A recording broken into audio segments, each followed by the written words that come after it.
You know what hurts more than being mocked? Being mocked by the child you starved yourself to raise. Midday heat, generator hum. The compound was buzzing with the usual afternoon life. Women bent over basins, washing clothes and wringing them with practiced hands.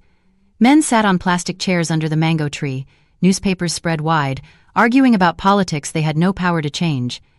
Children chased a punctured football across the dusty courtyard, their laughter bouncing off the zinc roofs. I stepped outside with a tray of fresh puff-puff, still warm, the oil glistening in the sun. The neighbors' twins had been asking for them all morning, and I never liked to disappoint children. The sun caught the metal gate as I walked, making me squint. My wrapper clung to my waist, damp with sweat. Just another Tuesday. Just another ordinary day in the compound where I'd lived for 30 years. Then I saw her, my daughter, Amara, standing near the gate like she'd been waiting, like she'd planned this. She wore a crisp office blouse, the kind with stiff collars that cost more than my monthly food budget. A new wig sat perfectly on her head, Brazilian hair flowing down her shoulders, the kind I never paid for. Her arms were crossed, her face was set, and in her eyes I saw something I'd never seen before: contempt. She blocked my path.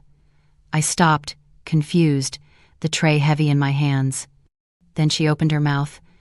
"Where's your husband now, Mama?" The words hung in the air. Sharp, deliberate, designed to cut. A pause. Long enough for everyone to look up. Long enough for the compound to stop moving. "Oh, right. He left you." The laughter that followed wasn't loud, but it tore through me like a blade. Two neighbors burst out laughing, hands slapping their thighs. Someone whistled, long and mocking. Mrs. Okoro, the woman whose kiosk I'd helped stock just last month, clapped her hands together like I was entertainment. A teenage boy near the gate pulled out his phone and pointed it at me, recording. His thumb hovered over the screen, probably already thinking of which group chat to send it to first. My hand trembled. One puff-puff slipped off the tray, rolled once, and landed in the sand. The golden crust disappeared under dust, just like my dignity. I'd spent 30 years holding this compound together, paying rent when my husband vanished into thin air, funding my daughter's university fees when no one else would, quietly extending loans to every neighbor who came knocking at my door with stories of emergencies, sick relatives, broken generators, school fees. I'd fried buns at 5 in the morning to feed their children. I'd washed plates at their naming ceremonies. I'd given until my hands were raw and my savings were bones. And now I was the joke. The punchline. The foolish old woman with no husband, no respect, standing at her own gate with a tray of puff-puff and nowhere to hide. If your own child mocked you in public, would you keep quiet? Where are you watching from? Tell me after this. Because I need to know I'm not the only one who's ever been cut down by someone they sacrificed everything for. I set the tray down, slowly, carefully. My hands were shaking, but I refused to let them see me cry. I straightened my wrapper, pulling the fabric tight around my waist. Then I looked my daughter in the eye. "And where is the money you promised to return last month, Amara?" My voice was soft. Too soft, maybe.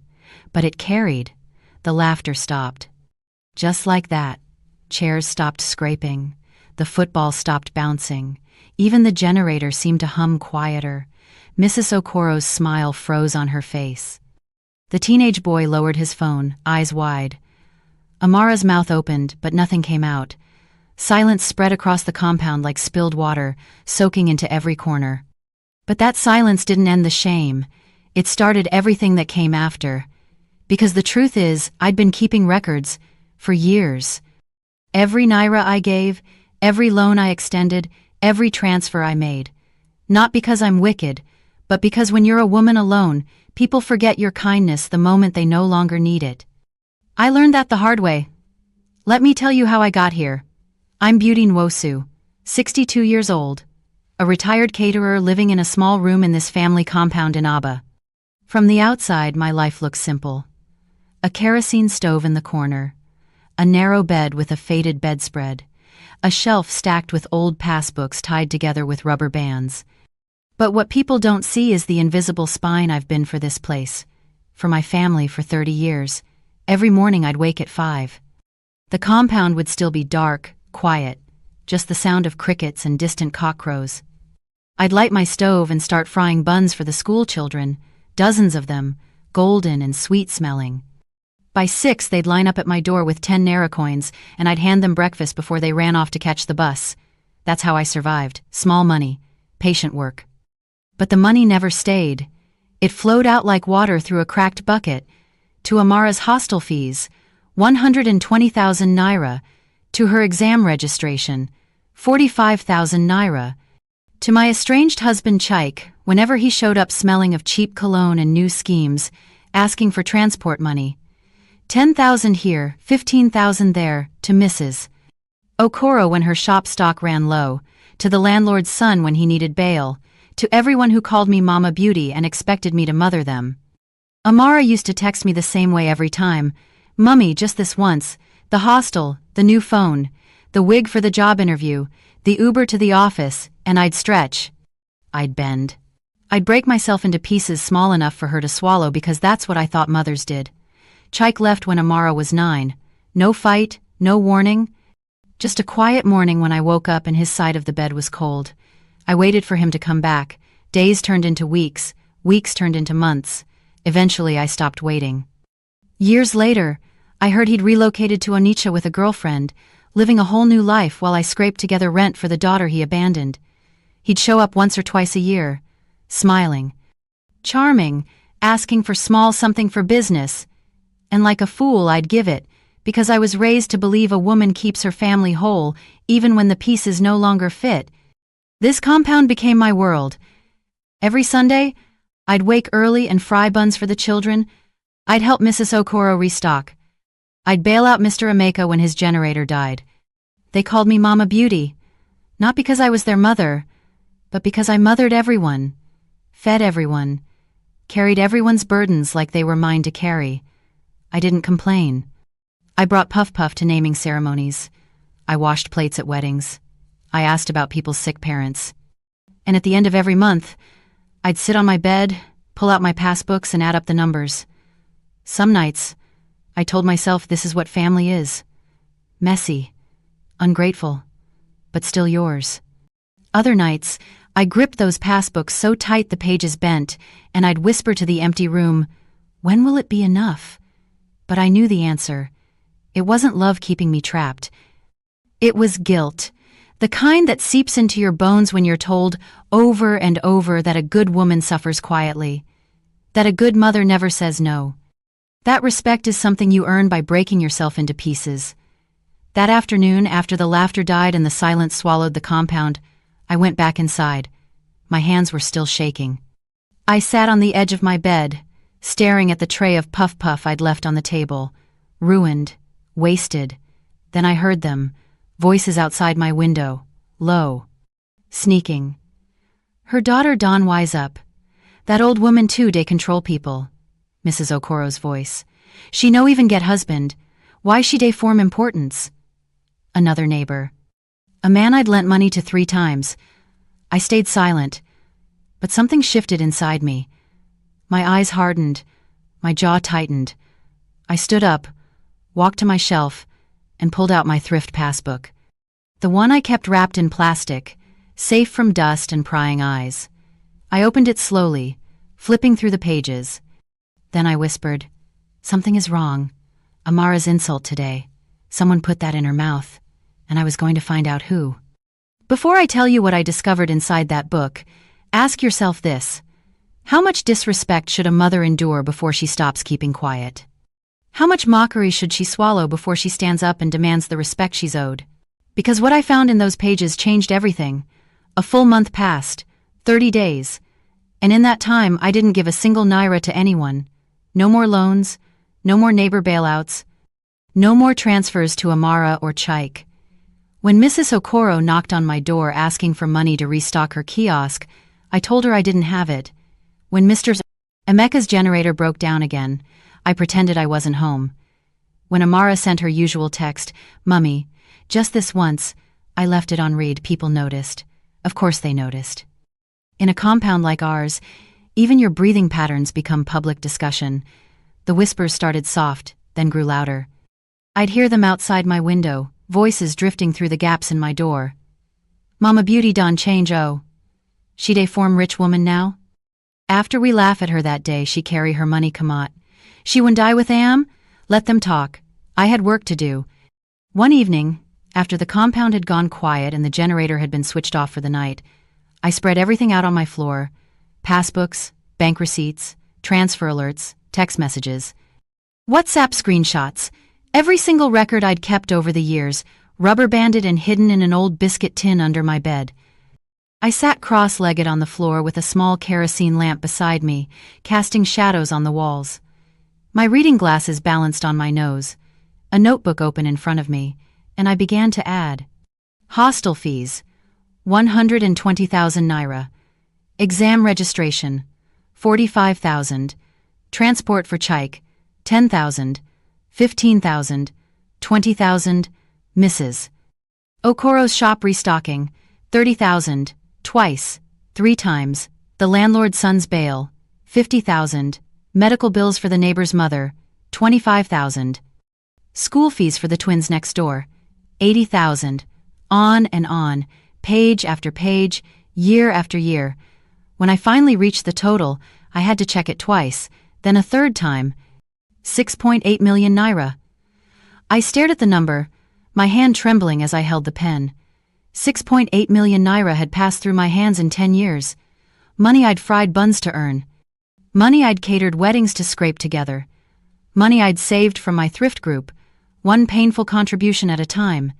And what did I have to show for it? A small room, a kerosene stove, a shelf of empty passbooks. I laughed, not because it was funny, but because if I didn't laugh I would scream. So this is how they finished me. But I wasn't finished yet. I kept digging, flipping through my cooperative society documents, the ones I kept in a separate envelope because they were supposed to be official, safe, untouchable, loan agreements, contribution records, guarantor forms. Then I saw it, a loan form, 2.4 million naira, in my name, with my ID photocopied and attached, my thrift passbook photocopied as collateral. And at the bottom, a signature that was supposed to be mine. I held the paper closer to the lamplight, squinting. The signature slanted wrong. The loops were too tight, the pen pressure too heavy. I'd signed my name thousands of times. I knew every curve, every hesitation. This wasn't my signature. My chest tightened, my breath caught.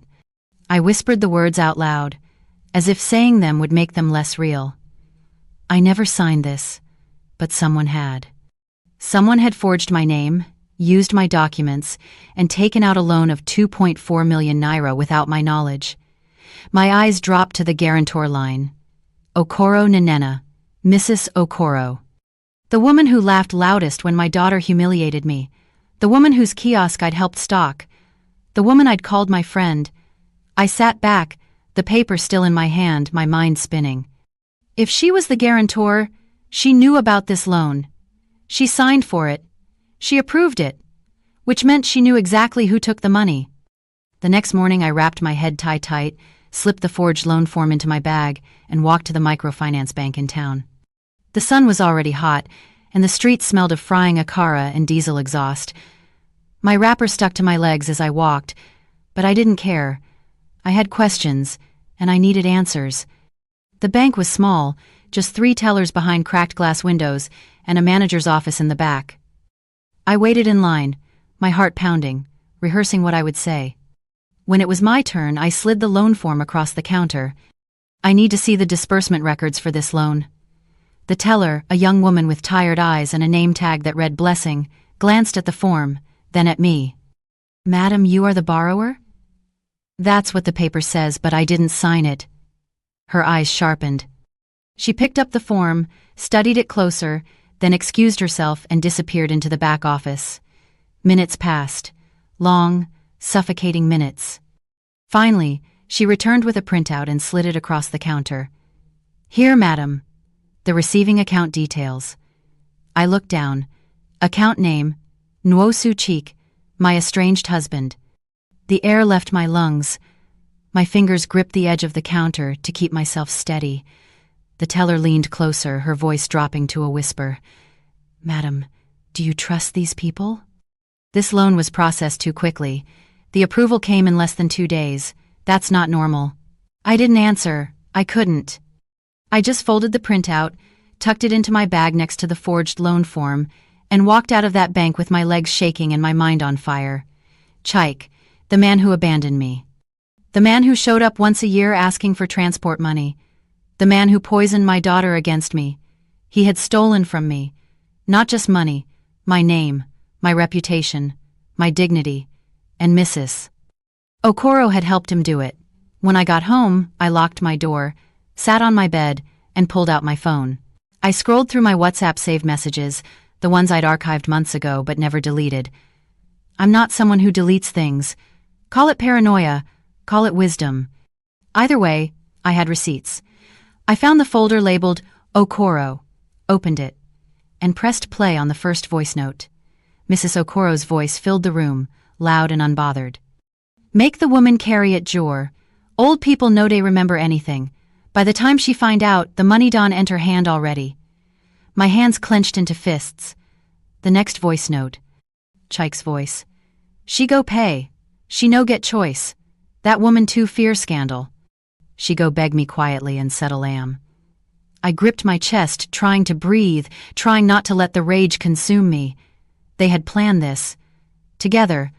Laughing. Scheming. Treating me like I was too old, too stupid, too weak to fight back. But I wasn't done. Not yet. I remembered something. Amara had left her phone at my place 2 days ago to charge while she went to work. I'd tucked it into a drawer, meaning to return it when she came back, but she hadn't come back yet. And now, sitting on my bed with fury boiling in my veins, I walked to that drawer and pulled it out. Her password was my birthday. She'd never changed it. I opened her messages, scrolled to the conversation with her father, and I read, "Tell her she wasted your youth. Tell her she's the reason I left. Shame her so she go listen to me again. If you do this for me, I go settle you proper." New laptop, new phone, everything. Message after message, instructions, manipulation. Poison dripped into my daughter's ear until she believed the lies and stood at that gate to destroy me in public. I sat back, trembling. Not from fear, from clarity. This wasn't just a loan. This wasn't just theft.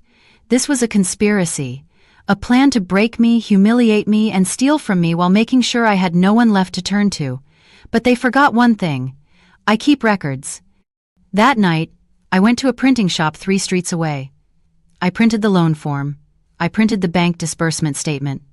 I printed screenshots of the WhatsApp voice notes, complete with timestamps and phone numbers. I printed Chaik's messages to Amara. I printed my own ledger, showing the 6.8 million naira I'd circulated through this compound. Everything went into a brown envelope, a thick, heavy envelope that felt like justice in my hands. I stood in my room, holding that envelope, and whispered to the silence. They want war? I will give them truth. The next evening, I walked out of my room into the compound. The sun was setting, painting the sky orange and purple. Women were cooking dinner, men were sitting outside, fanning themselves with newspapers. The air smelled of jollof rice and frying plantain. I walked straight to the landlord's door and knocked. He opened, surprised to see me. The landlord was an older man, quiet, fair, someone who avoided compound drama, unless it threatened his rent. "Mama Beauty, weddin' happen?" I looked him in the eye, my voice calm, steady. "Call a meeting under the mango tree tomorrow afternoon. I have something to show this compound." His eyebrows shot up. "Meeting? About what?" "You will see tomorrow. Just call everyone. The chairman, the elders, everyone who lives here. Tell them it's important." He stared at me for a long moment, trying to read my face. Then he nodded slowly. "Okay, I go call Am." I turned and walked back to my room, the brown envelope tucked under my arm. Behind me, I heard voices starting. Whispers. Questions. "Mama Beauty wan do meeting? Wetin she wan talk? Nah, because of that day her daughter shame her?" Let them wonder. Let them whisper. Tomorrow they would know everything. By 2 in the afternoon the compound was buzzing. Word had spread fast. Mama Beauty called a meeting. The woman who never caused trouble, who fried buns quietly and lent money without complaint, had something to say. And in a compound where drama was currency, everyone wanted front row seats. Plastic chairs formed a circle under the giant mango tree, the same tree where children played and men argued politics. Today, it would serve as a courtroom. The landlord sat at the head, arms crossed, trying to look official. Beside him was the community chairman, an older man with gray hair and a walking stick he didn't really need but carried for respect. My church lawyer, Brother Samuel, a thin man in a faded suit, sat quietly with a briefcase on his lap, and then, to my surprise, the compliance officer from the microfinance bank, a woman named Mrs. Adeyemi, stern-faced with a folder of documents. I'd invited her myself that morning, walked to the bank, told her everything, and asked if she could attend. She'd looked at me for a long moment, then said, "If what you're saying is true, madam, this is a criminal matter, I will come." And she had. Mrs.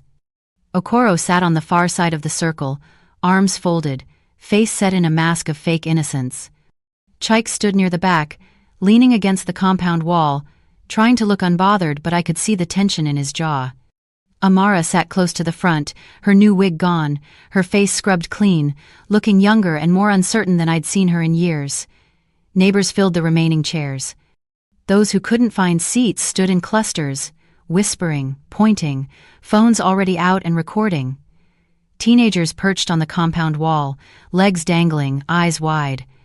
Even the twins next door, the ones I used to fry puff-puff for, were watching from their mother's window. I sat in the center, hands folded on my lap, the brown envelope resting there like a loaded weapon. The landlord banged his hand on the plastic table someone had dragged over. "Make una keep quiet. Mama Beauty call this meeting.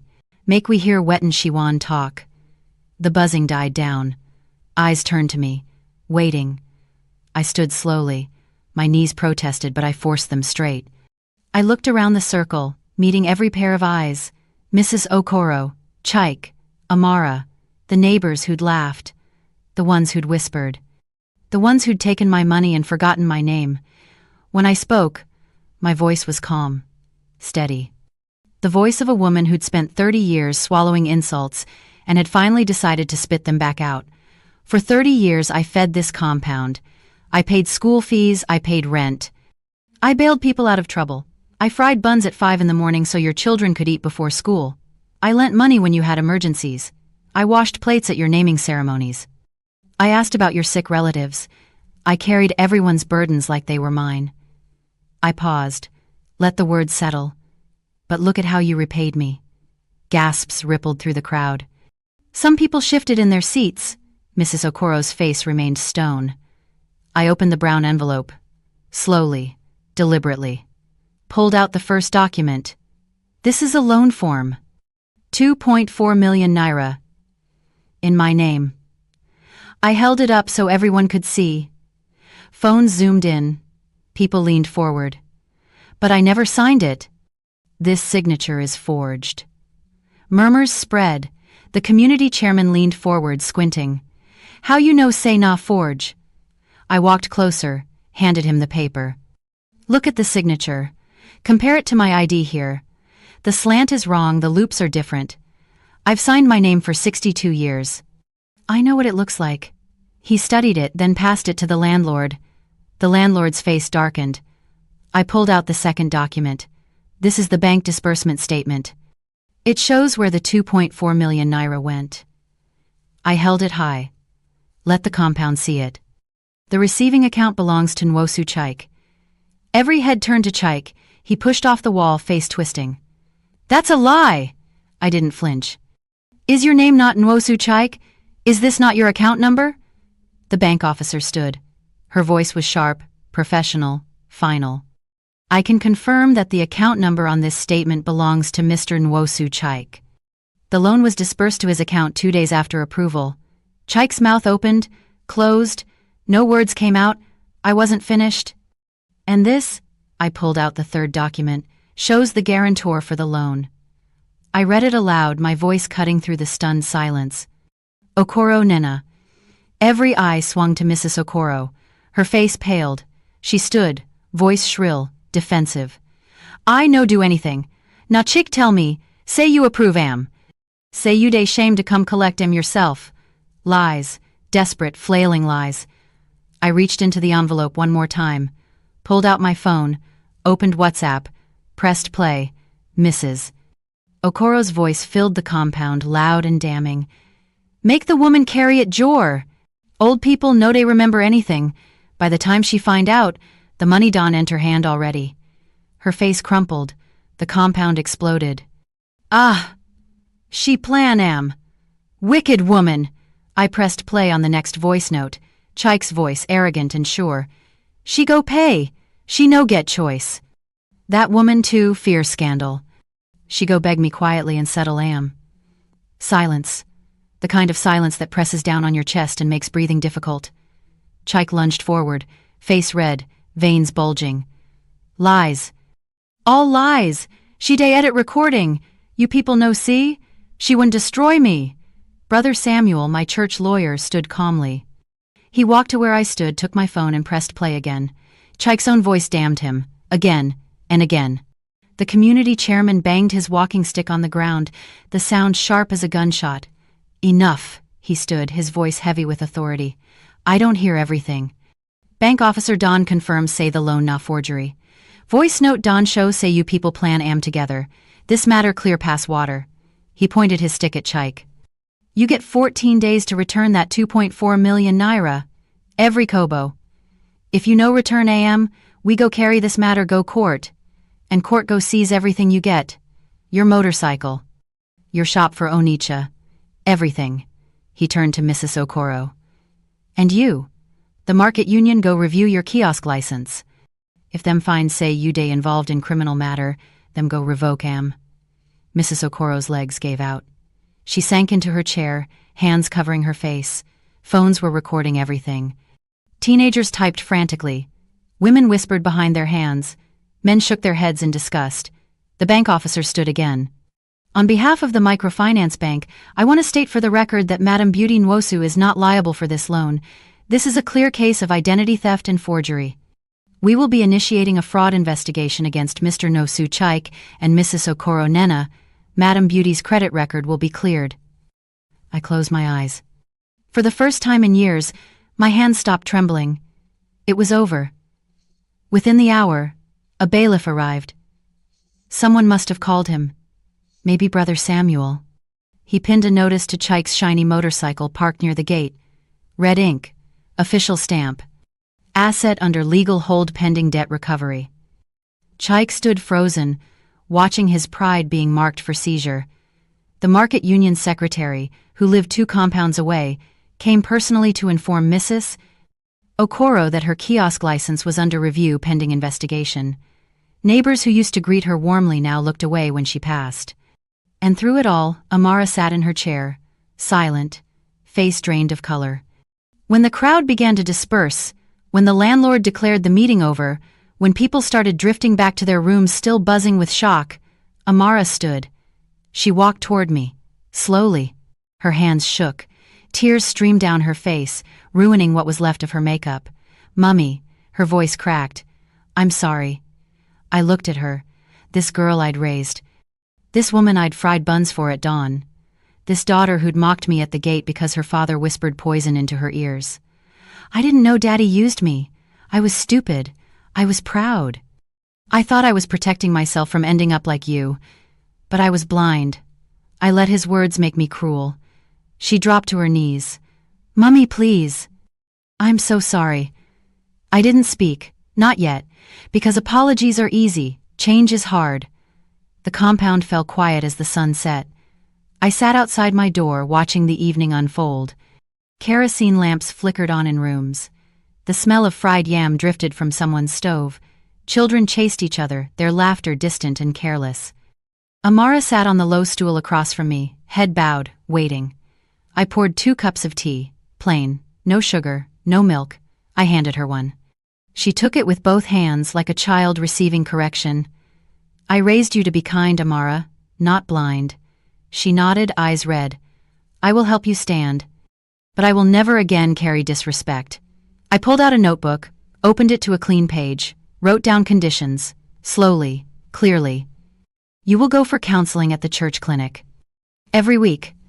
She nodded. You will create a repayment plan for the money you owe me. Every naira. I don't care if it takes 5 years. Yes, Mummy. We will open a new savings account, dual authorization, you and me, so you learn to save without depending on anyone. Yes, Mummy. And you will call me every Sunday. Not when you need money. Just to talk, to check on me. To remember that I'm your mother, not your ATM. Her voice broke. I will, Mummy, I promise. I closed the notebook, set it aside, looked at her. Respect is the first payment, Amara, and when you finally demand it, people show you who they really are. She lowered her head, tears dripping into her tea. Thank you, Mummy. Thank you for not giving up on me. I didn't hug her. Not yet. Trust, like respect, has to be rebuilt brick by brick. I turned off the kerosene lamp. The compound settled into night. Somewhere, a baby cried. A generator coughed to life. Neighbors who once mocked me now walked past my door quietly, eyes averted. The woman they'd laughed at had become the woman they feared. And in that fear finally was respect.